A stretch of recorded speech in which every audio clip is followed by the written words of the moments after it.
Selamat pagi, siang, malam, Mas Sony. Kami dari kelompok 3 ingin menjelaskan terkait bisnis psikologi framework. Anggota kelompok 3 ada Raziza Putri, ada Sofia Fadila, dan Najwa Vidya, ada Siti Nurhaliza, dan Najwa Aulia, ada Octavia Dwi Priyana, ada Adelia Dania, dan saya sendiri Wadi.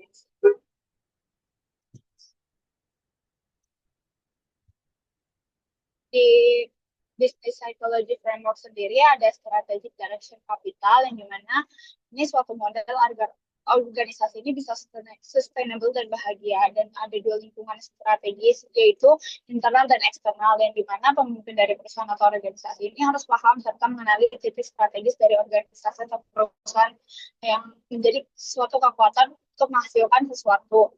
Nah, yang pertama itu ada filosofi yang dan value, di mana di SDC sendiri filosofi ini dikaitkan dengan keyakinan dasar untuk landasan dalam kegiatan perusahaan atau organisasi. Filosofi sendiri ini sebagai jiwa yang menjadi dasar dari organisasi atau visi dan misi sebuah perusahaan atau organisasi. Jadi dengan filosofi ini diharapkan bisa menjadi jiwa dari seluruh aktivitas di perusahaan atau organisasi dalam mengeksekusi program kerja yang ada. Dan ada vision and mission, yang dimana visi di sini diartikan sebagai suatu proses atau tahapan yang ingin dicapai dari suatu perusahaan atau organisasi secara ideal dari seluruh aktivitas yang ada. Dan misi sendiri itu alasan mengapa sebuah perusahaan ini tahu alasan didirikannya itu buat apa dan apa yang akan dilakukan ke depan. Nah, selanjutnya ada bisnis objektif target. Di sini tuh ibaratnya adalah bisnis objektif target itu suatu tujuan yang besar yang mau dicapai oleh suatu perusahaan dalam jangka waktu yang tertentu. Nah, biasanya ini tuh dijelaskan secara jelas, terukur, dan juga punya tenggat waktu yang cukup spesifik juga. Sebagai contoh, misalnya perusahaan itu mau meningkatkan pendapatan sebesar 20% dalam 1 tahun, terus juga memperluas target pasar di suatu wilayah tertentu, atau bisa juga mengurangi biaya operasional sebesar 15% dalam waktu 6 bulan. Di sini, bisnis objektif target itu sangat penting karena jadi acuan utama buat semua kegiatan dan juga strategi suatu perusahaan itu sendiri. Kalau tidak ada tujuan yang jelas, maka perusahaan juga bakal berjalan tanpa arah dan juga tidak punya fokus untuk berkembang. Selain itu, selanjutnya ada strategic intent. Strategic intent ini merupakan suatu arah besar atau visi dalam jangka waktu yang cukup panjang yang dimiliki oleh perusahaan yang jadi panduan utama buat suatu perusahaan itu tuh mengambil keputusan yang strategis. Nah, di sini bukan sekedar tujuan spesifik yang harus dicapai, tapi lebih ke mindset atau ambisi besar dari suatu perusahaan itu. Sebagai contoh, misalnya sebuah perusahaan teknologi mungkin punya strategic intent untuk menjadi pemimpin inovasi di industri, atau perusahaan retail ingin menjadi brand paling customer centric di suatu pasar. Strategic intent ini biasanya nggak punya batas waktu tertentu, tapi lebih ke arah yang selalu jadi pegangan perusahaan itu sendiri untuk membuat keputusan yang besar. Jadi, meskipun target atau bisnis objektifnya itu tadi bisa berubah-ubah sesuai kondisi pasar, namun strategic intent ini tuh tetap jadi fondasi utama yang tidak bisa digantikan atau digoyahkan. Selanjutnya ada organisasional kapital. Ini tuh modal organisasi yang mencerminkan kemampuan perusahaan dalam menjalankan proses rutin dan strukturnya untuk mendukung kinerja optimal karyawan. Yang pertama ada leadership and management. Nah, kepemimpinan adalah posisi dalam perusahaan, kelompok, atau organisasi yang melibatkan seseorang pemimpin. Kepemimpinan juga bisa dianggap sebagai sebuah hubungan. Pemimpin adalah orang yang memiliki pengikut yang mengikuti karena inspirasi, kepentingan pribadi, atau struktur organisasi. Selanjutnya ada organizasional kultur. Ini adalah budaya organisasi yang dirasakan dan dipersepsikan oleh karyawan, membentuk keyakinan, nilai, dan harapan bersama. Karena mencakup aspek tersebut, budaya ini mempengaruhi individu, kelompok, serta proses organisasi. Nah, sebagai proses pembelajaran sosial, budaya organisasi dapat menjadi fondasi perubahan, baik memfasilitasi maupun menghambatnya. Selanjutnya ada infrastruktur dan teknologi manajemen. Infrastruktur dan teknologi manajemen adalah cara perusahaan membangun dan mengatur semua teknologi yang dibutuhkan agar bisnis bisa berjalan dengan lancar. Ini juga mencakupi komputer, jaringan internet, aplikasi, server, hingga sistem keamanan data. Di zaman sekarang, keberhasilan bisnis sangat bergantung pada bagaimana teknologi ini bisa dikelola dengan baik. Jika perusahaan menggunakan teknologi yang tepat dan juga mengaturnya dengan baik, maka pekerjaan menjadi lebih efisien, ide-ide baru juga lebih mudah muncul, serta daya saing perusahaan semakin kuat. Contohnya, perusahaan menggunakan Google G Drive untuk menyimpan dokumen agar bisa diakses oleh semua karyawan secara online, atau menggunakan sistem kasir digital yang bisa disikat dengan POS di toko yang secara otomatis mencatat penjualan dan juga stok barang. Dengan teknologi yang tepat dan manajemen yang baik, pekerja juga lebih mudah, terus juga efisien. Lalu selanjutnya ada manajemen pengetahuan dan informasi, di mana di manajemen ini mengetahui dan informasi bagaimana perusahaan mengumpulkan, menyimpan, dan menggunakan pengetahuan atau informasi yang dimiliki.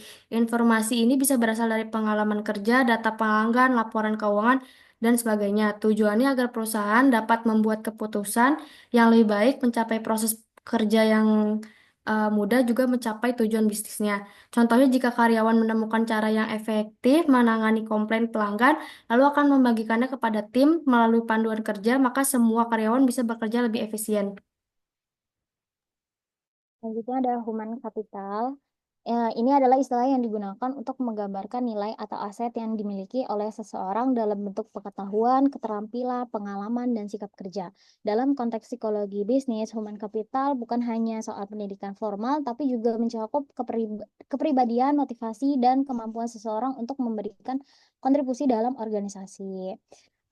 Yang pertama ada individual competence. Individual competence adalah bagian dari human capital yang merujuk pada kemampuan seseorang dalam menyelesaikan tugas secara mandiri. Ini mencakup aspek seperti disiplin, tanggung jawab, pengambilan keputusan, motivasi, dan kemampuan teknis tertentu. Contohnya itu kayak seorang pegawai administrasi yang mampu bekerja tepat waktu, teliti, dan mampu menyusun laporan tanpa bantuan orang lain menunjukkan individual kompetensi yang tinggi. Selanjutnya ada team shape competence, itu adalah kemampuan seseorang untuk berkolaborasi dan bekerja efektif dalam tim.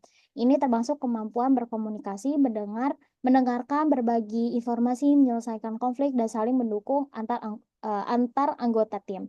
Contohnya kayak seorang anggota tim proyek yang mampu menyampaikan ide dengan baik, mendengarkan rekan kerja, dan berkontribusi untuk solusi bersama, memiliki teamship competence yang kuat.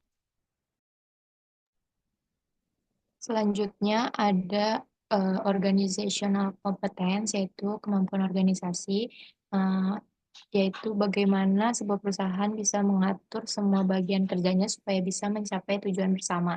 Nah, ini juga berarti organisasi bisa menjalankan rencana dengan baik, cepat, menyesuaikan diri saat ada perubahan, dan berinovasi. Contohnya saat pandemi. Nah, banyak perusahaan yang cepat beralih ke cara bekerja digital. Itu tanda kemampuan organisasi yang baik. Biasanya setiap bagian punya aturan kerja atau SOP yang jelas dan bisa bekerja sama dengan bagian lain dengan lancar. Nah, selanjutnya bagian terakhir di human capital ada societal and of environmental competence. Nah, perusahaan nggak bisa berjalan sendiri karena mereka di dalam masyarakat dan mempengaruhi lingkungan sekitar. Jadi, perusahaan harus sadar dan bertanggung jawab terhadap hal sosial dan lingkungan. Nah, ini artinya perusahaan paham masalah sosial, bisa menjalin hubungan dengan masyarakat sekitar, dan menjaga lingkungan tetap sehat. Contohnya, perusahaan mengelola sampah dengan benar, memberikan beasiswa, atau membantu usaha kecil di sekitar mereka. Saat ini, pelanggan dan investor lebih memilih perusahaan yang peduli dengan hal-hal seperti ini. Oke, next. Oke, selanjutnya ada productivity, di mana produktivitas karyawan ini merupakan hasil dari model manusia dan model organisasi yang dikelola dengan baik. Ini berkontribusi langsung pada kinerja perusahaan. Lalu selanjutnya ada psychological well-being, di mana kesejahteraan psikologis karyawan merupakan faktor kunci yang mempengaruhi performa dan produktivitas. Lingkungan kerja yang mendukung kesejahteraan ini akan menghasilkan tim yang lebih kreatif, sehat, dan berkomitmen. Nah, kedua elemen ini saling berinteraksi di mana kesejahteraan psikologis mempengaruhi produktivitas dan produktivitas yang baik dapat meningkatkan kesejahteraan. Next. Selanjutnya ada business result dan sustainability. Ini mengabarkan hasil akhir dari integrasi model strategis, model organisasi, dan model manusia yang dikelola secara selaras dan berkelanjutan. Tahap ini menunjukkan bagaimana seluruh proses dalam organisasi bermuara pada pencapaian hasil bisnis yang optimal sekaligus memastikan keberlanjutan usaha dalam jangka panjang. Di business result mencerminkan capaian konkret organisasi baik dari segi kinerja finansial seperti profitabilitas, efisiensi biaya, dan pertumbuhan pendapatan, maupun di non-finansialnya seperti loyalitas pelanggan, reputasi merek, dan kepuasan karyawan. Hasil ini muncul sebagai konsekuensi langsung dari tingkat produktivitas dan psychological well-being karyawan yang sebelumnya ini dibentuk melalui pengembangan kompetensi, budaya organisasi yang mendukung, serta arah strategis yang kuat. Setelah hasil bisnis ini dicapai, fokus selanjutnya itu ada pada sustainable business dan excellence happiness. Ini bukan sekedar mempertahankan keberlangsungan bisnis, tapi juga untuk menciptakan organisasi yang unggul dan membahagiakan seluruh pemangku kepentingan. Artinya, keberhasilan perusahaan tidak hanya diukur dari laba, tetapi juga dari dampaknya terhadap kesejahteraan karyawan, kontribusi terhadap masyarakat, serta tanggung jawab terhadap lingkungan. Disinilah elemen seperti kompetensi sosial lingkungan dan manajemen pengetahuan ini berperan penting dalam menjaga keberlanjutan secara holistik. Sekian dari kelompok kami. Terima kasih.